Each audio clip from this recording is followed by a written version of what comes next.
ஜோதிட நேயர்கள் அனைவருக்கும் வணக்கம். இன்னைக்கு நம்ம சேனலில் என்ன பார்க்க போகிறோம் அப்படின்னு பார்த்தீங்கன்னா, ஏப்ரல் 17ஆம் தேதி பார்த்தீங்கன்னா சித்திரை மாத அமாவாசையானது வருகிறதுங்க. இந்த சித்திரை மாதத்தில் வரக்கூடிய முதல் அமாவாசை அப்படின்னு நம்ம சொல்லலாம். இந்த அமாவாசை நாளிலிருந்து ஒவ்வொரு ராசினியர்களுக்கும் எதிர்பார்க்காத வகையில் எதிர்பார்க்காத நேரத்தில் நிறைய திருப்பங்களும் நிறைய ஏற்றத்தாழ்வுகளும் நிச்சயமாக நடக்க போகுது அப்படின்னு நம்ம சொல்லலாம். அந்த வகையில் உங்களுடைய ராசி மிதன ராசியாக இருந்தால் மிதன ராசினியர்களுக்கு இந்த காலகட்டத்தில் உங்களுடைய வாழ்க்கையில் எந்த மாதிரி விஷயத்தில் என்ன மாதிரியான தாக்கங்கள் ஏற்பட போகுது, என்ன மாதிரி விளைவுகளை நீங்கள் சந்திக்க போகிறீங்க அப்படிங்கிறத இந்த வீடியோ மூலம் நீங்கள் பார்த்து தெரிந்து கொள்ளலாம். ஸோ மிதன ராசினியர்கள் கண்டிப்பாக எந்த நட்சத்திரத்தில் பிறந்திருந்தாலும் இந்த வீடியோவை ஸ்கிப் பண்ணாமல் முழுமையாக பார்த்து பயனடைங்க. மிதன ராசினியர்களுக்கு நிறைய விதமான மாற்றங்கள் நடக்கக்கூடிய ஒரு காலகட்டமாக இந்த நாள் உங்களுக்கு அமையலாம். ஸோ இந்த சித்திரை மாத அமாவாசை நாளில் பித்ரு தோஷத்தை நீக்குவதற்கு ஒரு சிறந்த பரிகாரமாக, எளிமையான ஒரு பரிகாரமாக இந்த பரிகாரத்தை நிச்சயமாக இந்த அமாவாசை நாளில் நீங்கள் செய்யலாம். இந்த எளிமையான பரிகாரத்தை நீங்கள் செய்யும் பொழுது கண்டிப்பாக பித்ரு சாபத்திலிருந்து விடுபடக்கூடிய ஒரு அற்புதமான வாய்ப்பு உங்களுக்கு கிடைக்குங்க. இந்த பரிகாரத்தை நீங்கள் செய்யறதுனால உங்களுக்கு இருக்கக்கூடிய கர்ம வினைகள், பாவ வினைகளிலிருந்து நீங்கக்கூடிய ஒரு வாய்ப்பும் நிச்சயமாக உங்களுக்கு கிடைக்கும். ஸோ மறக்காமல் இந்த சித்திரை மாத அமாவாசை நாளில் இந்த பரிகாரத்தை அனைவரும் செய்யலாம். ஸோ இந்த பரிகாரத்தை எப்படி செய்யலாம் அப்படிங்கிறத முதல்ல நம்ம தெரிந்து கொள்ளலாம். அதன் பிறகு மிதுன ராசினியர்களுக்கு என்ன பலன் கிடைத்திருக்கு அப்படிங்கிறத நம்ம பார்க்கலாம். சித்திரை மாதம் அப்படின்னு சொல்லும்போது இந்த நாள் தெய்வ வழிபாட்டிற்கு ஒரு உகந்த மாதம் அப்படின்னு நம்ம சொல்லலாம். இந்த சித்திரை மாதத்தில் வரக்கூடிய இந்த அமாவாசை நாளும் மிகவும் சக்தி வாய்ந்த ஒரு அற்புதமான அமாவாசை நாள் அப்படின்னு நம்ம சொல்லலாம். இந்த நாளில் இந்த பரிகாரத்தை நீங்கள் செய்யும் பொழுது முன்னோர்களுடைய பரிபூரண ஆசீர்வாதம் உங்களுக்கு கிடைத்து உங்களுடைய வாழ்க்கையில் பித்ரு தோஷத்தை நீக்குவதற்கு ஒரு எளிமையான பரிகாரமாக இந்த பரிகாரம் உங்களுக்கு இருக்கலாம். முன்னோர்களுடைய ஆசீர்வாதத்தை பெறுவதற்கு நிறைய வழிகள் இருக்கு அப்படின்னு சொல்லப்படுது. அந்த வகையில் இந்த பரிகாரமும் ஒரு சிறந்த எளிய வகையாக உங்களுக்கு இருக்கலாம். ஸோ இந்த பரிகாரத்தை நீங்கள் செய்யும் பொழுது கண்டிப்பாக இந்த புனிதமான நாளில் நிறைய விதமான சடங்குகள், நிறைய விதமான முன்னோர் வழிபாடு மற்றும் கடவுள் வழிபாடு கூட செய்வதற்கு ஒரு உகந்த நாளாக இந்த நாள் நிச்சயமாக இருக்கிறது. ஸோ இந்த நாளில் நீங்கள் இந்த பரிகாரத்தை செய்யும் பொழுது உங்களுடைய வாழ்க்கையில் நிறைய மாற்றங்கள் இதன் மூலம் நிச்சயமாக உருவாகும். ஸோ இந்த அமாவாசை நாளில் இந்த பரிகாரத்தை எப்படி செய்யலாம் அப்படின்னு பார்த்தீங்கன்னா, அரச மரத்திற்கு கங்கை நீர் மற்றும் பூக்கள் சமர்ப்பித்து முன்னோர்களை மனதார நினைத்து நீங்கள் வழிபாடு செய்யலாம். இப்படி செய்யும் போது முன்னோர்களை நினைத்து ஓம் பித்ருபய நமக என்ற மந்திரத்தை உச்சரித்து நீங்கள் வழிபாடு செய்யலாம். இப்படி செய்து வரும்பொழுது முன்னோர்களுடைய ஆசீர்வாதம் உங்களுக்கு பரிபூரணமாக கிடைக்குங்க. அவர்களுடைய ஆத்மா இதனால சாந்தி அடையக்கூடிய ஒரு வாய்ப்பை உங்களுக்கு பெற்றுத்தரும்.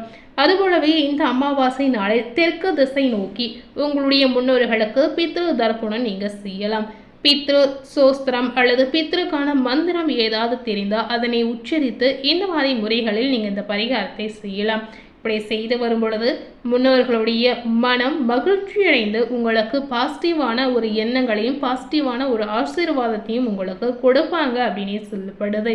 இதனால் உங்களுக்கு மட்டுமின்றி உங்களுடைய குடும்பத்திற்கும் ஒரு அமைதி, செழிப்பு இது அனைத்துமே கிடைக்கக்கூடிய ஒரு வாய்ப்பு இதன் மூலம் உங்களுக்கு இருக்கிறது. இந்த அமாவாசை நாளில் உங்களுடைய முன்னோர்களின் படத்திற்கு முன்பு விளக்கேற்றி மனதார நீங்கள் வழிபாடு செய்யலாம். அரச மரத்தடியில் அல்லது கிழக்கு திசையில் விளக்குகளை நிச்சயமாக வைக்கலாம். இப்படி நீங்கள் செய்து வரும் பொழுது முன்னோர்களை நினைத்து அவர்களுடைய ஆசையை நீங்கள் வேண்டும் பொழுது கண்டிப்பாக அவர்களுடைய மனம் மகிழ்ச்சியடைந்து ஆசீர்வாதத்தை கொடுப்பதாகவே சொல்லலாம். இதனால் உங்களுடைய வாழ்க்கையில் செல்வம், பணம், செழிப்பு அனைத்துமே அதிகரிக்கக்கூடிய வாய்ப்புகளும் இருக்கிறது.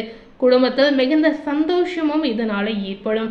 ஆன்மீக வளர்ச்சியும் அதிகரிப்பதற்கான ஒரு வாய்ப்பு இதனால் உங்களுக்கு கிடைக்கிறது. ஸோ மறக்காமல் மிதன ராசினியர்கள் பித்ரு தோஷத்திலிருந்து விடுபடணும் அப்படின்னு நினைத்தாலும் சரி, பாவங்களில் இருந்து விடுபடணும் அப்படின்னு நினைத்தாலும் சரி, இந்த பரிகாரத்தை நிச்சயமாக சித்திரை மாதம் அமாவாசை நாளில் நீங்கள் செய்யலாம். இந்த பரிகாரத்தை நீங்கள் செய்யும் பொழுதே கண்டிப்பாக இதன் மூலம் வரக்கூடிய மாற்றத்தை நீங்கள் கண்கூடாக பார்க்கலாம். ஸோ சித்திரை மாத அமாவாசை நாளில் இந்த பரிகாரத்தை எப்படி செய்யணும் அப்படின்றத தெரிந்திருப்பீங்க. அதுபோலவே இந்த சித்திரை மாத அமாவாசைக்கு பிறகு மிதுன ராசினியர்களுக்கு கிடைத்திருக்கக்கூடிய பலன்கள் என்னென்ன அப்படிங்கிறத நாம் இப்போ தெரிந்து கொள்ளலாம். மிதுன ராசினியர்களுக்கு இந்த சித்திரை மாத அமாவாசைக்கு பிறகு உங்களுடைய ராசியாதிபதி புதன் சித்திரை மாத அமாவாசையிலிருந்து மீன ராசியில நீச்சமாக இருக்கிறார். இதனால பாத்தீங்கன்னா குருவுடன் பரிவர்த்தனை பெறுவதால் நீச்ச பங்க ராஜயோகம் உங்களுக்கு கிடைக்கலாம். இதனால மிதுன ராசினியர்களுக்கு திட்டங்கள் தீட்டி புதிய முயற்சிகளில் வெற்றி பெறக்கூடிய வாய்ப்புகள் உண்டாகும். பிறருக்கு உதவி செய்து பாக்கிய பலனை அதிகரித்துக் கொள்ளக்கூடிய வாய்ப்புகள் இருக்கிறது. பொது வாழ்வில் ஏற்பட்ட வீண் பழிகள் அகண்டு போகலாம். மனசங்கடங்கள் நீங்கக்கூடிய வாய்ப்புகள் இருக்கிறது. துணிந்து சில முக்கிய முடிவுகளை எடுக்கக்கூடிய ஒரு வாய்ப்பு உருவாகலாம். இந்த காலகட்டத்தில் இறை வழிபாட்டின் மூலம் நல்ல மாற்றங்கள் உங்களுக்கு உருவாகும். உங்களுடைய முயற்சியில் சிறு தடை தாமதம் நிலவினாலும் முடிவில் வெற்றி பெறக்கூடிய வாய்ப்புகள் இருக்கிறது. பங்கு சந்தை, ரியல் எஸ்டேட் மற்றும் கன்சல்டிங் நிறுவனம் இந்த மாதிரி தொழில் செய்யக்கூடிய நேயர்களுக்கு இது பொற்காலமாக அமையலாம். விலகி சென்ற உறவுகளை குரு பகவான் மீட்டு தரக்கூடிய வாய்ப்புகளை பெற்று தருகிறார். இதனால பாத்தீங்கன்னா உறவுகள் பகை மறைந்து ஒன்றாக இணைந்து செயல்படக்கூடிய அற்புதமான வாய்ப்பு மிதுன ராசினியர்களுக்கு கண்டிப்பாக கிடைக்கும். உறவுகளிடம் கோல் மூட்டி வேடிக்கை பார்த்தவர்கள் விலகி ஓடக்கூடிய ஒரு வாய்ப்புகளை உங்க வாழ்க்கையில நிச்சயமா ஏற்படலாம். உங்களுடைய வார்த்தைக்கு குடும்பம் கட்டுப்படக்கூடிய ஒரு சூழல் கண்டிப்பாக இருக்கிறது. குடும்ப முன்னேற்றத்திற்கான அனைத்து தேவைகளும் இந்த காலகட்டத்தில் நிறைவாகும். பிள்ளைகளால் பார்த்தீங்கன்னா மன நிறைவு நிம்மதி நிச்சயமா கிடைக்கலாம். புத்திர பாக்கியம் கிடைக்கக்கூடிய அற்புதமான வாய்ப்பு மிதுன ராசினியர்களுக்கு இருக்கிறது. பல வருடங்களாகவே தீராத முன்னோர்களின் பூர்வீக சொத்து தொடர்பான சர்ச்சைகள் இந்த காலகட்டத்தில் அகன்று நல்ல முடிவு உங்களுக்கு கிடைக்கலாம். பூர்வீக சொத்துகள் தொடர்பாக நிலுவையில் இருந்த வழக்குகள் அனைத்துமே சாதகமாக முடியலாம். பாக பிரிவினைகள் இந்த மாதிரி விஷயங்கள் நன்றாக பேசப்பட்டு சுமூகமாக முடியக்கூடிய வாய்ப்புகளை உங்களுக்கு ஏற்படுத்தும். இந்த காலகட்டத்தில் மிதுன ராசினியர்களுக்கு சிறு சிறு ஆரோக்கிய குறைபாடு வந்தாலும் உடனே சரியாகக்கூடிய ஒரு சூழலும் இருக்கிறது. போதிய ஓய்வு, நிறைந்த சந்தோஷம், நிம்மதியான தூக்கம் அனைத்துமே உங்களுக்கு கிடைக்கலாம். இதனால மிதுன ராசினியர்களுக்கு இருக்கக்கூடிய அனைத்து விதமான டென்ஷன்களும் குறையக்கூடிய காலகட்டமாக அமையலாம். சில மிதுன ராசினியர்களுக்கு திருமண யோகம் கண்டிப்பாக கைகூடி நடக்கலாம். இந்த காலகட்டத்தில் உங்களுடைய குடும்பத்துடன் சென்று குல தெய்வங்களுக்கும் இஷ்ட தெய்வங்களையும் நீங்க கண்டிப்பாக மனதார பிரார்த்தனை செய்து வழிபாடு செய்யலாம். இப்படி செய்து வரும்பொழுது உங்களுடைய கனவுகள் அனைத்துமே பூர்த்தி செய்து நீங்க கண்டிப்பாக மகிழக்கூடிய வாய்ப்புகள் இருக்கிறது. வெளிநாட்டில் இருந்து பூர்வீகம் வந்து செல்வதில் இருக்கக்கூடிய தடைகள் நிச்சயமாக நீங்கிடும். மாணவர்களுக்கு போட்டித் தேர்வில் பார்க்கும் பொழுது எதிர்பார்த்ததை விட பிரம்மாண்டமான வெற்றி நிச்சயமாக கிடைக்கலாம். இதனால நீங்க விரும்பக்கூடிய கல்லூரிக்கான வாய்ப்புகள் உங்களை தேடி வரும். மாணவர்களுக்கு ஏற்ற காலகட்டமாக பந்தயங்களில் வெற்றி பெற்று பரிசுகளை பெறக்கூடிய ஒரு அற்புதமான காலகட்டமாக உங்களுக்கு அமையலாம். மிதுன ராசினியர்களுடைய பொருளாதார வாழ்க்கையில பார்க்கும் பொழுது தனவரவில் நிலவிய தடை தாமதங்கள் அகன்று போகலாம். எவ்வளவு தாழ்ந்த நிலையில் இருந்தாலும் உங்களுடைய பொருளாதாரத்தில் நல்ல முன்னேற்றம் உண்டாகும். இல்லை என்ற நிலை அனைத்துமே மாறலாம். முன்பு இருந்ததை விட வருமான உயர்வு அதிகமாகவே உங்களுக்கு இருக்குங்க. வட்டிக்கு வட்டி கட்டிய கடன் பிரச்சனைகள் குறைவதற்கான வாய்ப்புகள் இருக்கிறது. ஒன்றுக்கு மேற்பட்ட வழிகளில் வருமானம் உங்களுக்கு வரலாம்.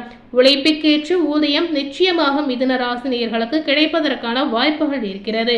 திடீர் அதிர்ஷ்டத்திற்கு வாய்ப்பு நிறைவே மிதுன ராசினியர்களுக்கு காத்திருக்கு அப்படின்னு சொல்லப்படுது. வாழ்க்கை துணையால் ஆதாயம் உண்டாகலாம்.